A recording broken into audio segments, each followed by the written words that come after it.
Cabai kering di Grobogan, Jawa Tengah banyak diburu pedagang kaki lima.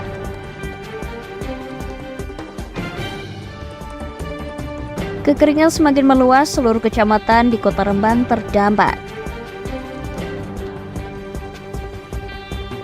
Menjamu Persijap tanpa penonton, Persipa ingin poin penuh.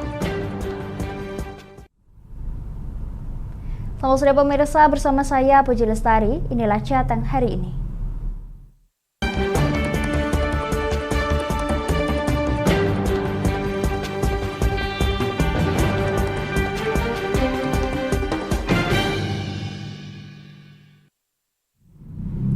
Pemirsa, Ketua Umum Organisasi Masyarakat Penjaga Nusantara Pati Jawa Tengah menggeruduk kantor Lembaga Permasyarakatan kelas 2B Pati karena diduga ada indikasi para pidana yang dititipkan di Lapas Pati mendapatkan pelayanan seperti di hotel mewah bagi yang memiliki uang.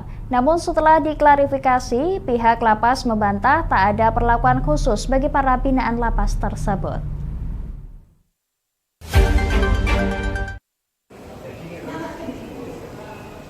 Lembaga Pemasyarakatan kelas 2B Pati Jawa Tengah Kamis siang digeruduk puluhan warga yang tergabung dari Ormas Mantra. Kedatangan ormas di lapas ini terkait isu bahwa para napi yang dititipkan di Lapas Pati bagi yang mempunyai uang dalam pembinaannya dibedakan. Ketua Organisasi Masyarakat Penjaga Nusantara Pati Cahya Basuki menyampaikan, kedatangan di Lapas Pati ini bertujuan untuk menanyakan kebenaran soal binaan lapas karena diduga ada perlakuan khusus bagi binaan lapas yang mempunyai uang. Sehingga diharapkan Lapas Pati memberikan pembinaan yang sama, tidak boleh tebang pilih. Atau diam, tapi juga dikasih suatu kegiatan, bahkan kegiatan itu yang menjurus ke produk. Contoh kayak membuat pekerjaan tangan atau kerajinan tangan ya. Terus sama seperti kayak pembuatan batako yang dimana ini bisa dijadikan perputaran ekonomi atau penjual uang gitu ya, menghasilkan uang gitu. Jadi saya pikir masalah perlakuan khusus itu saya juga nggak begitu memahami maksud dari perlakuan khusus ini. Tapi dari panjenengan melihat di dalam seperti apa? Setiap warga mendapatkan perlakuan yang sama atau seperti apa? Saya pikir perlakuan yang sama, dan tadi memang ada beberapa warga binaan itu menyirami bunga kan itu. Ya. Ini mungkin yang disalahpahamkan perlakuan khusus. Kenapa orang itu keluar gitu ya dari bahasanya itu selnya itu. Nah, tadi dijelaskan bahwa itu memang salah satu binaan itu. Caranya biar dia nggak stres di dalam. Jadi kayak kayak di sekolah itu ada yang tukang bersih-bersih itu. Ya kayak dijadwalkan beberapa binaan itu memang ada yang disuruh untuk merawat bunga, nyapu. Jadi intinya itu adalah salah satu kegiatan dari lapas untuk anggota binaan itu supaya nggak stres di dalam. Sementara itu, Krismianto, Kepala Subseksi Registrasi dan Pinkesmas Lapas Pati, membantah atas isu tersebut. Bahkan, warga binaan yang dititipkan di lapas kelas medium serta minimum yang telah menjalani 1/3 dari masa tahanan, juga diberi bekal seperti keterampilan membuat roti, mengolah kopi, membuat kerajinan, dan peternak. Tidak ada perbedaan antara napi yang satu dengan napi yang lain. Walaupun dari latar belakang apapun, kami bina sama rasa, sama rata, pembinaan juga sama. Tidak ada perlakuan istimewa bagi narapidana tertentu, sama semua. Mungkin penempatan dari para napi ini seperti apa, Pak, di lingkup di sini? Jadi begini, Mbak, kami penempatan kamar bukan dari pihak lapas saja. Jadi ada asesmen dari pihak lapas. Jadi penempatan kamar itu melibatkan pihak Lapas Pati. Lebih lanjut, upaya ini dimaksudkan untuk membekali para warga binaan dalam mengarungi kehidupan pasca keluar dari lapas. Di sisi lain, jika ada isu yang beredar di masyarakat, yang mana bahwa pihak lapas dalam pembinaan narapidana yang dititipkan di Lapas Pati dinilai tebang pilih, itu tidak benar. Dari Pati, Mutia Parasti, Lingkar TV melaporkan.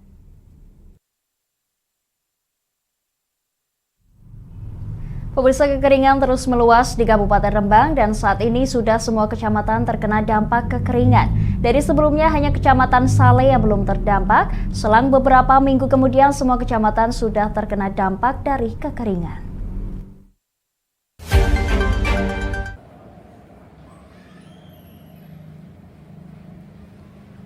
Sekitar 16.000 kakak dari 78 desa di Rembang merasakan dampak dari kekeringan. Saat ini dari data BPBD Rembang, sudah ada 6.538 liter air yang dialokasikan ke tempat kekeringan dengan jumlah 1.720-an tangki air, di mana nantinya BPBD akan terus memantau perkembangan kekeringan di Kabupaten Rembang. Walaupun sempat terjadi hujan beberapa kali, namun tak berpengaruh terhadap kekeringan. BPBD sendiri memprediksi hujan akan terjadi sekitar akhir November ataupun awal Desember. Selain itu, bantuan air bersih juga diperkirakan hanya sampai di awal Desember. BPBD Rembang melalui Kabid Logistik dan Rehabilitasi Rekonstruksi Puji Widodo mengungkapkan, untuk saat ini sudah semua kecamatan terkena dampak kekeringan. Dari BPBD Rembang sendiri, sudah menyalurkan air bersih sebanyak 1.720-an tangki, di mana Puji memprediksi ke depan bantuan hanya sampai bulan Desember awal. Sampai hari ini total liternya itu 6.358 juta liter. Kalau di rata-rata tangki itu 5.000 liter, per tangkinya itu sekitar 1.270-an. Sampai hari ini data yang masuk di kami, desa yang terdampak sudah 78 desa di 14 kecamatan. Jadi di semua kecamatan sudah mengalami dampak kekeringan. Puji berharap musim hujan segera tiba mengingat semakin banyaknya warga yang terdampak kekeringan. Dari Rembang, Vicky Rio, Lingkar TV melaporkan.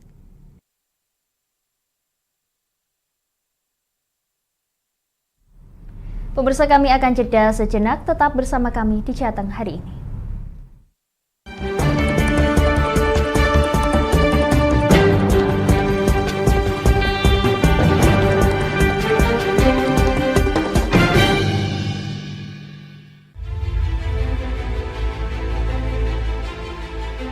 Memberikan pinjaman uang kepada saya dengan bunga 8% per bulan.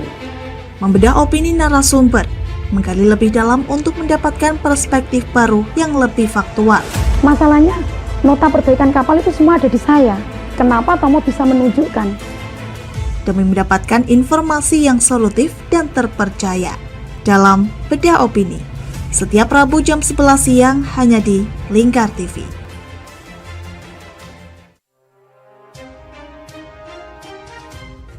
Inilah ketiga anggota komplotan pencuri spesialis pecah kaca mobil setelah melakukan penggelapan 20 sepeda motor dan 2 unit mobil dengan modus retal.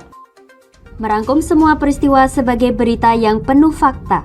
Bersama Puji Lestari, saksikan Jateng hari ini setiap Senin hingga Sabtu jam 4 sore hanya di Lingkar TV. Bersama saya Galus Karkinanti dalam Sapa Jateng Lingkar TV. Melintas di daerah Sukolilo dikejar sama petugas bea cukai, ketangkap. Membahas dan menyuguhkan beragam potensi dari berbagai daerah di Jawa Tengah, ditemani narasumber-narasumber handal di bidangnya. Pencegahan dari awal mulai dari perilakunya, perilaku hidup bersih sehatnya juga harus dijaga seperti itu. Kami siap menyapa Anda dalam Sapa Jateng. Setiap Selasa jam 11 siang hanya di Lingkar TV.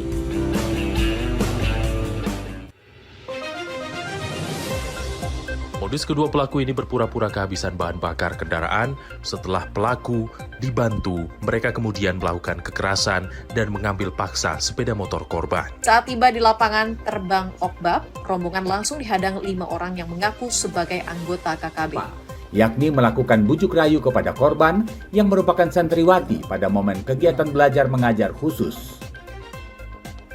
Menyajikan informasi-informasi hangat dan terpercaya bersama Kabar Indonesia setiap Senin hingga Sabtu jam 7 pagi hanya di Lingkar TV.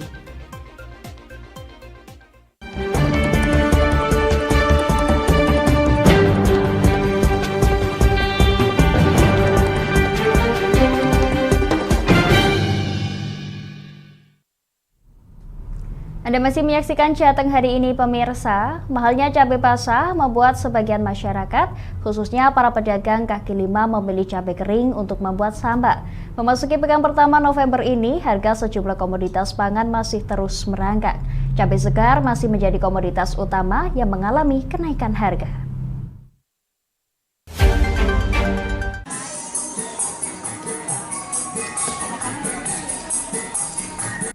Kenaikan harga cabai saat ini naik signifikan, terutama terjadi pada komoditi cabai. Bahkan cabai kering yang biasanya kurang diminati, saat ini malah paling banyak diburu, karena harganya yang relatif murah bila dibandingkan dengan cabai merah atau cabai hijau.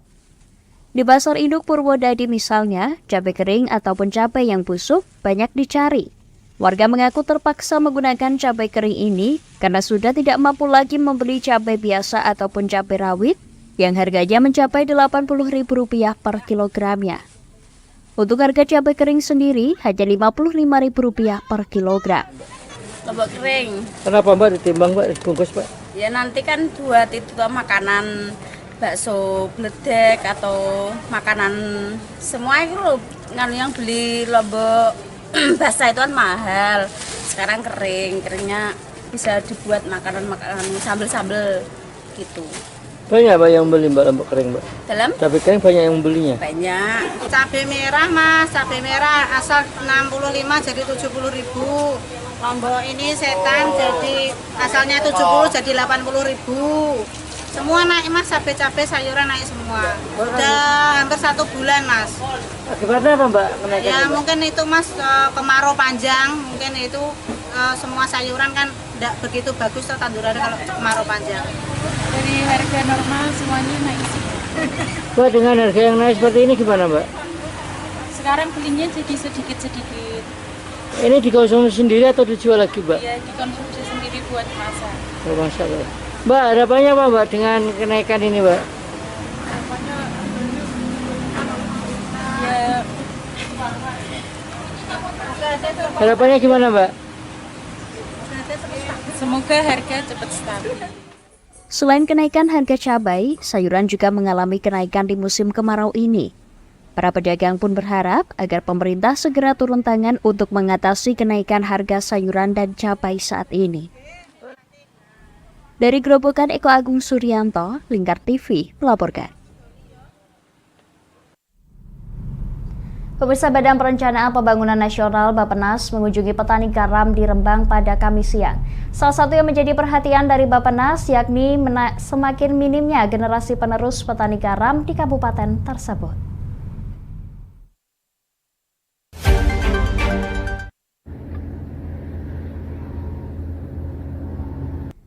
Dalam pertemuan, Bappenas menyampaikan gambaran keberlangsungan industri garam di Rembang, khususnya di Kaliori, jika nantinya tidak ada generasi penerus.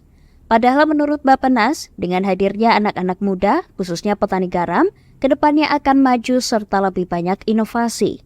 Bappenas melalui Kabid Pengembangan Industri dan Pariwisata berbasis pertanian, Bahsar, mengaku resah dengan banyaknya anak muda yang lebih memilih merantau ke kota besar dibandingkan menjadi penerus petani garam di tempat tinggalnya. Menurutnya saat ini masih banyak inovasi-inovasi yang bisa diciptakan di industri garam. Kaliori ini untuk petambak garam apa sih? Gitu. Kan teorinya kalau misalnya ada El Nino kan produksi naik Pak. Tapi ternyata produksi naik tapi luas lahan tambak yang terairi sedikit. Ternyata ada masalah kan? Iya. Apa masalahnya? Oh ternyata saluran. Karena air pasangnya tidak bisa sampai ke dalam. Nah ini yang mungkin harus ada solusi bagaimana ke depannya. Nah, ini yang menjadi masukan bagi kami, karena kan rencananya kalau misalnya ini menjadi sentra industri garam, kan harus segala sesuatunya tertata rapi Pak. Petaninya ada, lahannya ada, saluran untuk airnya juga ada. Saya hanya khawatir sebetulnya kalau generasi muda ini nggak ada lagi yang menangani garam. Karena apa? Mereka itu kan pilihannya tetap menjadi petani garam, atau dia pindah ke tempat lain. Belajarlah untuk bisa meningkatkan nilai garam, karena garam itu bukan hanya untuk makan, banyak ya. Jadi industri turunan dari garam itu kan harus kita eksplor ya. Bukan hanya untuk rumah tangga, untuk makan gitu loh, untuk yang lain bisa, untuk spa bisa, untuk macam-macam masih banyak. Bahsar berharap industri garam ke depan bisa dibarengi dengan tingginya minat anak muda, terjun untuk menjadi petani garam. Dari Rembang, Vicky Rio, Lingkar TV, melaporkan.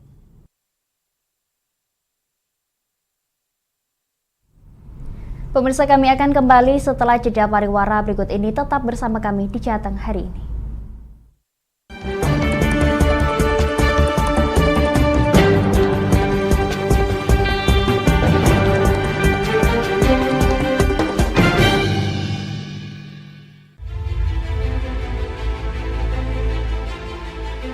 Memberikan pinjaman uang kepada saya dengan bunga 8% per bulan.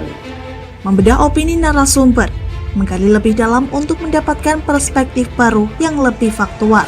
Masalahnya, nota perbaikan kapal itu semua ada di saya. Kenapa Tomo bisa menunjukkan? Demi mendapatkan informasi yang solutif dan terpercaya. Dalam Bedah Opini, setiap Rabu jam 11 siang hanya di Lingkar TV.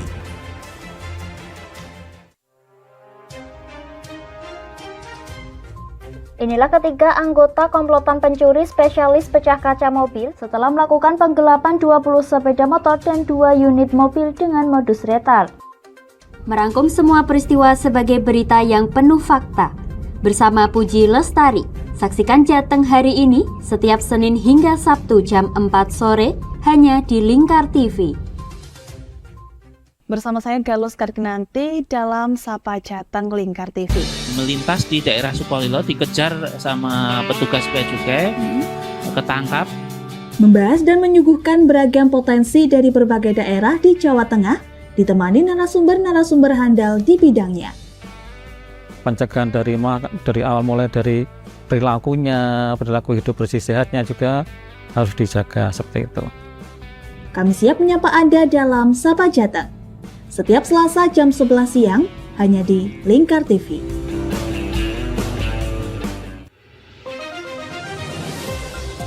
Modus kedua pelaku ini berpura-pura kehabisan bahan bakar kendaraan. Setelah pelaku dibantu, mereka kemudian melakukan kekerasan dan mengambil paksa sepeda motor korban. Saat tiba di lapangan terbang Okbab, rombongan langsung dihadang 5 orang yang mengaku sebagai anggota KKB. Yakni melakukan bujuk rayu kepada korban yang merupakan santriwati pada momen kegiatan belajar mengajar khusus. Menyajikan informasi-informasi hangat dan terpercaya bersama Kabar Indonesia setiap Senin hingga Sabtu jam 7 pagi hanya di Lingkar TV.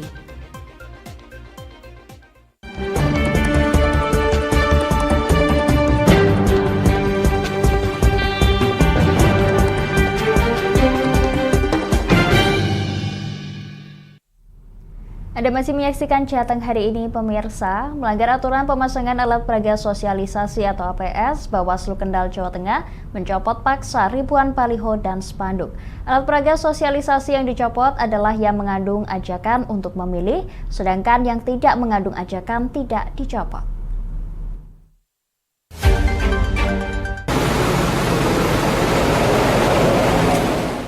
Penurunan paksa ini dilakukan oleh Bawaslu Kabupaten Kendal, Satpol PP, TNI, Polri, serta Dinas Lingkungan Hidup Jumat siang.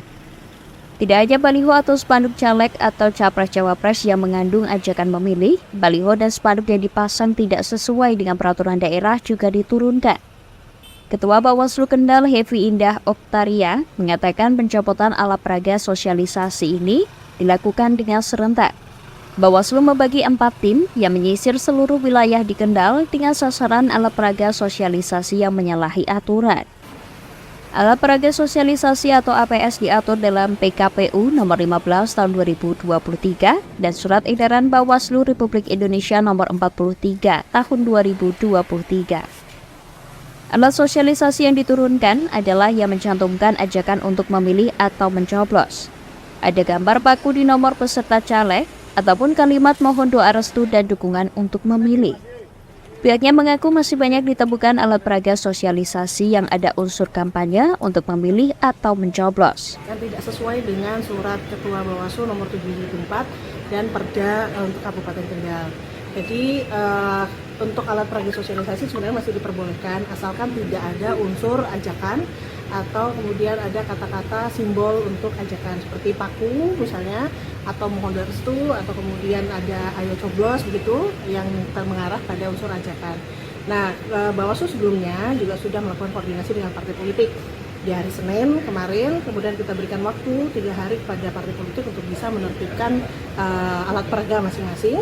Nah, kemudian apabila tidak, di hari ini setelah 3 hari kita berikan waktu, Bawaslu bersama Satpol PP dari kepolisian juga dari Kodim dengan DLH itu juga melakukan penertiban terkait dengan APS-APS yang tidak sesuai dengan aturan. Termasuk yang melanggar perda juga ya Mbak? Ya, yang melanggar perda artinya juga yang pemasangannya tidak sesuai, misalnya di paku di pohon, kemudian ditaruh di tiang listrik, gitu kan, di fasilitas umum, atau penempatannya juga di lembaga-lembaga yang tidak diperbolehkan, misalnya lembaga pendidikan atau lembaga pemerintah. Bawaslu sendiri sebelumnya sudah mengirimkan surat kepada partai politik untuk menertibkan sendiri alat peraga sosialisasinya selama 3 hari. Setelah 3 hari diberikan kesempatan untuk menurunkan sendiri dan masih tetap terpasang, dengan terpaksa harus dicopot tim gabungan. Devi juga mengatakan tim gabungan juga menurunkan dan mencopot alat peraga sosialisasi yang dipasang tidak sesuai dengan aturan, yakni menggunakan paku di pohon atau ditempel di tiang listrik maupun telepon. Dari pantauan di lapangan, sejumlah APS sudah ada yang dicopot sendiri oleh parpol, tetapi ada juga yang dibiarkan. Banyak juga dipasang sembarangan dengan memaku di pohon dan menempelkan di tiang listrik atau telepon. Dari Kendal, Wahyudi, Lingkar TV melaporkan.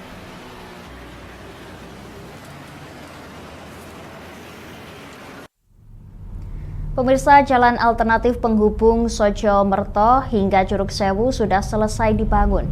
Jalan beton ini akan menjadi jalur alternatif warga dari Kota Kendal yang hendak ke objek wisata Curug Sewu Patean.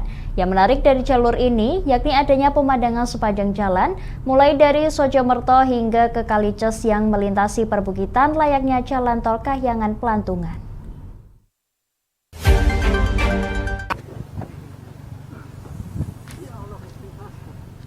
Sempat viral jalan tol Kahyangan ke Diten Pelantungan Kendal, kini muncul lagi jalan alternatif penghubung Kecamatan Gemu dengan Patean yang mirip dengan tol Kahyangan dengan pemandangan alam bukit dan lembah. Jalan yang naik turun ini menyajikan pemandangan dari ketinggian dan bisa melihat kota Kendal dari jauh. Sisi kanan dan kiri jalan terdapat hutan jati yang saat ini mengering, dan nantinya akan lebih bagus ketika mulai memasuki musim penghujan. Namun fasilitas penerangan jalan belum tersedia sehingga masih rawan untuk dilintasi saat malam hari. Progres pekerjaan rekonstruksi jalan Sojo Merto Kalices menggunakan dana alokasi khusus sebesar 4,1 miliar rupiah. Sedangkan ruas Kalices Curug Sewu juga menggunakan DAK dengan anggaran 2,2 miliar rupiah. Kepala DPUPR Kendal Sudaryanto mengatakan untuk ruas Sojo Merto Kalices lebarnya 4 meter dengan panjang 590 meter. Sedangkan yang di ruas Kalices Curug Sewu menggunakan aspal dengan lebar 3 meter dengan panjang 2.260 meter dengan pasangan batu 235 meter. Kepala Desa Kalices Kecamatan Patean Aris Munandar menjelaskan dengan adanya jalan alternatif ini bisa menghemat waktu separuh perjalanan dibanding melalui Sukorejo. Jika dari Kendal ke Curug, melalui Sukorejo butuh waktu 1 jam lebih, namun melalui jalur alternatif ini sekitar 30 menit sudah sampai. Selain berterima kasih kepada Pemkab dengan dibangunnya jalan ini, Aris juga berharap jalur alternatif dilebarkan sebab saat ini jalannya sempit. Harapan kami karena jalan Sojo Merto ke Kalices dan Curug Sewu itu kan memang jalan alternatif yang luar biasa. Ya kami harap untuk dari rekan-rekan PUPR bisa untuk menambah kelebarannya. Karena jalan ini jalan yang utama kami menuju ke Kendal yang dulunya itu kurang waktunya itu lama, sekarang jadi cepat. Dulu menempuh waktu dari Kalices ke Kendal berapa lama, sekarang berapa lama? Ya, kalau dulu kami menempuh itu 1,5 jam, tapi kalau sekarang itu kurang lebih paling lama itu setengah jam. Tapi kalau kami pakai motor itu kurang lebih seberapa jam sudah nyampe.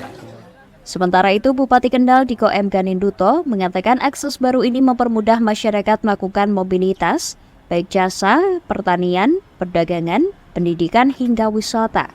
Selain itu, jalan ini akan menjadi faktor pendukung daya saing wilayah terhubung sehingga meningkatkan perekonomian warga sekitar.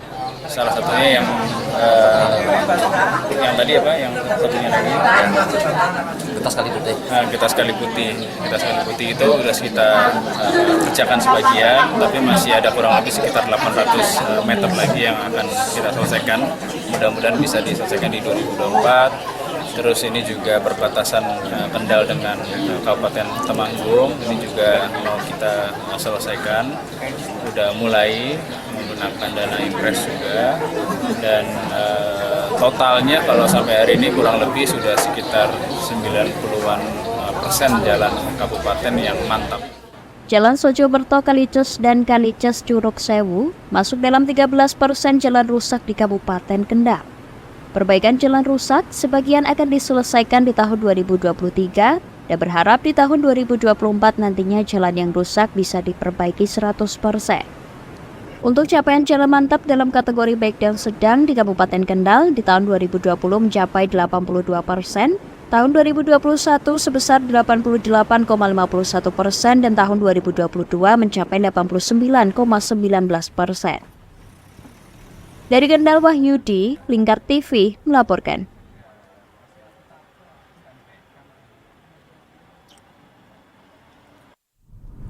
Kami akan jeda sejenak pemirsa, tetap bersama kami di Jateng hari ini.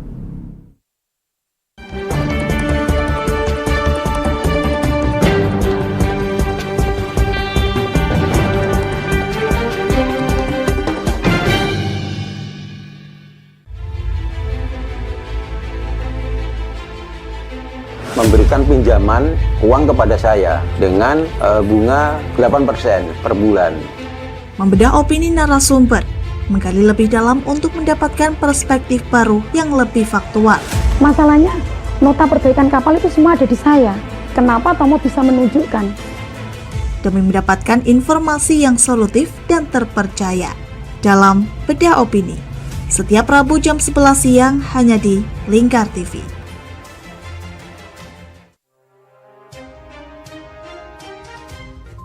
Inilah ketiga anggota komplotan pencuri spesialis pecah kaca mobil setelah melakukan penggelapan 20 sepeda motor dan 2 unit mobil dengan modus retard. Merangkum semua peristiwa sebagai berita yang penuh fakta. Bersama Puji Lestari, saksikan Jateng hari ini setiap Senin hingga Sabtu jam 4 sore hanya di Lingkar TV. Bersama saya Galus Kargnanti dalam Sapa Jateng Lingkar TV. Melintas di daerah Sukolilo dikejar sama petugas bea cukai, ketangkap. Membahas dan menyuguhkan beragam potensi dari berbagai daerah di Jawa Tengah, ditemani narasumber-narasumber handal di bidangnya. Pencegahan dari awal mulai dari perilakunya, perilaku hidup bersih sehatnya juga harus dijaga seperti itu. Kami siap menyapa Anda dalam Sapa Jateng. Setiap Selasa jam 11 siang hanya di Lingkar TV.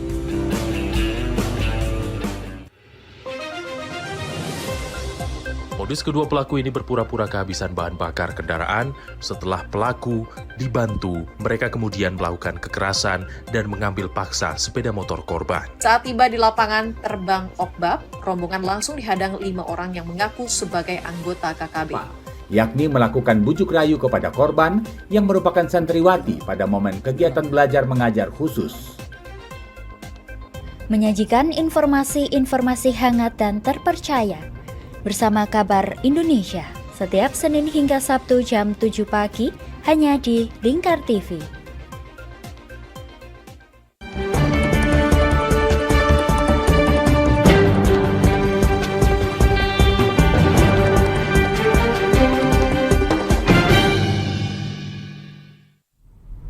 Anda masih menyaksikan Jateng hari ini, pemirsa. Satreskrim Polres Tegal Kota Jawa Tengah menangkap 2 dari 3 pelaku pencurian sepeda motor yang meresahkan masyarakat.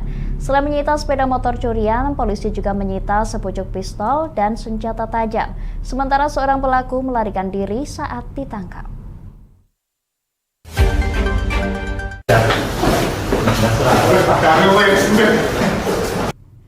Dua pelaku curanmor yang ditangkap Satreskrim Polres Tegal Kota, yakni Agus Hakim Hakiki 27 tahun dan Alvin Malufi 21 tahun asal desa Srengseng, Kecamatan Kerangkeng, Kabupaten Indramayu, Jawa Barat.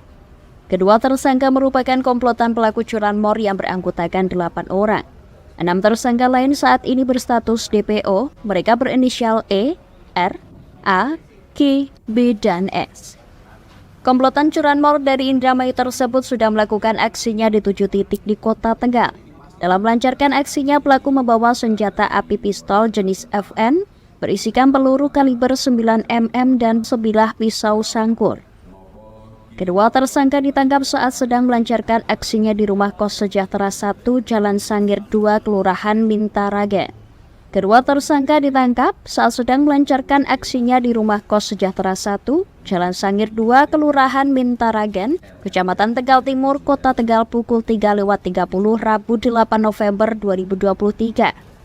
Kapolres Tegal Kota AKBP Jaka Wahyudi mengatakan penangkapan kedua tersangka bermula saat anggota Resmob sedang melakukan patroli rutin dan berpapasan di jalan. Terdapat 4 orang yang sedang menaiki sepeda motor dengan berboncengan. Setelah diidentifikasi oleh anggota, ciri-cirinya mirip dengan pelaku curanmor yang pernah beraksi dan terekam CCTV di Kota Tegal. Anggota melakukan pengintaian dan mendapati 4 orang masuk ke kos-kosan di Jalan Sangir 2. Namun satu sepeda motor terdiri dari 2 pelaku berboncengan kabur. Dari tersangka, polisi menyita pisau sangkur dan senjata api ilegal jenis FN. Setelah kita mengetahui 2 penumpang tersebut masuk ke kos-kosan, diduga akan melakukan tindak pidana pencurian, akhirnya petugas atau anggota tersebut melakukan pengintaian. Namun saat dilakukan pengintaian pendekatan, 2 pengemudi sepeda motor itu mengetahui keberadaan anggota. Akhirnya berusaha kabur, dan saat kabur tersebut anggota melakukan pengejaran dan ditabrak, ya, kita lakukan pelumpuhan, 1 berhasil kabur, yang 2 kita tangkap. Akibat perbuatannya, kedua tersangka dijerat dengan pasal berlapis, yaitu memiliki senjata api ilegal, senjata tajam, dan melakukan pencurian dengan pemberatan. Polisi juga menyita 1 unit sepeda motor metik hasil curian komplotan tersebut. Dari Tegal, Gus Fadilah, Lingkar TV melaporkan.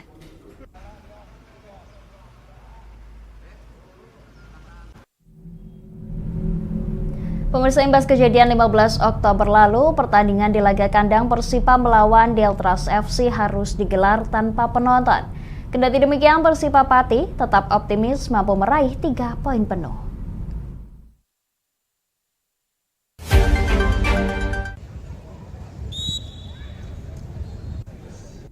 Meski terkena sanksi dari PSSI harus bermain tanpa penonton dan denda senilai 10 juta rupiah, Persipa Pati tetap optimis bisa meraih 3 poin penuh di laga kandang menjamu Persijap Jepara pada Sabtu 11 November esok. Sanksi tanpa penonton tersebut merupakan buntut kegagalan Persipa memberikan keamanan dan kenyamanan terhadap perangkat pertandingan yang mengalami penyerangan dan pemukulan di laga melawan Deltras FC di Stadion Jayakusumo 15 Oktober lalu. Sanksi tersebut membuat pihak Persipa berbenah baik dari sisi manajemen, panitia pelaksana, serta supporter agar tak terulang kembali. Target 3 poin penuh pada laga melawan Persijap Jepara mutlak diperjuangkan agar tetap bertahan di peringkat 12 besar. Dian Dwi Budianto, manajer Persipa, menuturkan pemain baru turut didatangkan seperti Safkati Kotam berpaspor Tajikistan sebagai striker, serta beberapa pemain lokal seperti Akbar Zakaria yang merupakan bek sayap kanan, Hasbullah bek tengah, serta Fajar di gelandang tengah. Jadi kita akan supaya lebih memperbaiki itu semua, lebih baik, dan kalau bisa jangan sampai terulang lagi. Karena bila terulang lagi nanti hukumnya semakin berat. Gitu. Tapi kita walaupun ada penonton tapi tidak, memang dari segi dukungan kita berkurang. Tapi saya yakin dukungan Patiwosi yang di luar ataupun di rumah akan membuat energi yang akan sampai dengan pemain. Kita juga harus bergamati 3 poin di kandang karena untuk menjaga asa kita untuk lolos 12 besar. Kendati demikian, pemain asing Safkati Kotam belum bisa dimainkan di laga melawan Persijap Jepara dan baru akan dimainkan di laga tandang melawan PSCS Cilacap pada 18 November mendatang. Dari Pati Mutia Parasti, Lingkar TV melaporkan.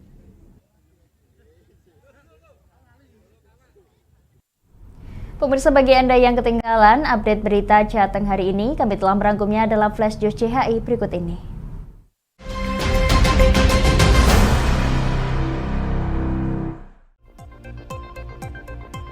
Imbas kejadian 15 Oktober lalu, pertandingan di laga kandang Persipa melawan Deltras FC harus digelar tanpa penonton. Kendati demikian, Persipa Pati tetap optimis mampu meraih 3 poin penuh. Satreskrim Polres Tegal Kota, Jawa Tengah menangkap 2 dari 3 pelaku pencurian sepeda motor yang meresahkan masyarakat. Selain menyita sepeda motor curian, polisi juga menyita sepucuk pistol dan senjata tajam. Sementara seorang pelaku melarikan diri saat ditangkap. Melanggar aturan pemasangan alat peraga sosialisasi atau APS, Bawaslu Kendal Jawa Tengah mencopot paksa ribuan baliho dan spanduk. Alat peraga sosialisasi yang dicopot mengandung ajakan untuk memilih, namun yang tidak mengandung unsur ajakan dibiarkan. Kekeringan terus meluas di Kabupaten Rembang. Saat ini sudah semua kecamatan terkena dampak kekeringan. Dari sebelumnya hanya Kecamatan Saleh yang belum terdampak, selang beberapa minggu kemudian semua kecamatan sudah terkena dampak kekeringan. Mahalnya cabai basah membuat sebagian masyarakat, khususnya para pedagang kaki lima, memilih cabai kering untuk membuat sambal. Memasuki pekan pertama November ini, harga sejumlah komoditas pangan masih terus mangkrak naik. Cabai segar masih menjadi komoditas utama yang mengalami kenaikan harga. Demikian Jateng hari ini pemirsa, saya Puji Lestari dan kerabat kerja yang bertugas mengucapkan terima kasih atas kebersamaan Anda. Selamat sore dan sampai jumpa.